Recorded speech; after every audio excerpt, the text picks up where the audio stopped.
నేను ఒకటే అంటున్నా, నిజంగానే నువ్వు కూలగొట్టాలనుకుంటే, నువ్వు ఇక్కడ తీసేయాలనుకుంటే, ఈ భూమిని నువ్వు అమ్ముకోవాలనుకుంటే, ఇది 15,000 కోట్ల రూపాయలు విలువ, 15,000 కోట్ల రూపాయలు విలువైన భూమి అనుకుంటే, ఓ పక్కకు జాగా బదులు జాగి వాళ్ళు మొత్తం ఉన్నాయి 300 ఇళ్ళు 400 ఇళ్ళు ఉంటాయి.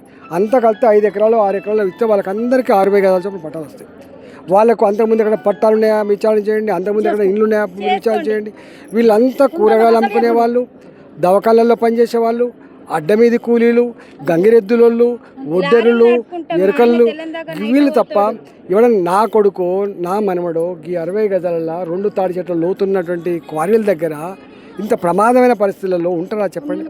ఇలా వాళ్ళ మీద నీ దౌర్జన్యం, 100 మంది పోలీసు వాళ్ళు 10ల సంఖ్యలో నీ బుల్డోజర్లు వచ్చి కళ్ళ ముందే వాళ్ళకు ఏం ఫ్యాన్లు ఉండవు, వాళ్ళకేం ఏసీలు ఉండవు, వాళ్ళకు వండుకునే గిన్నెలు ఉంటాయి, పడుకునే మంచాలు కూడా ఉండేయండి, పడుకోవడానికి కూడా కిందనే వేసుకొని పడుకుంటాం.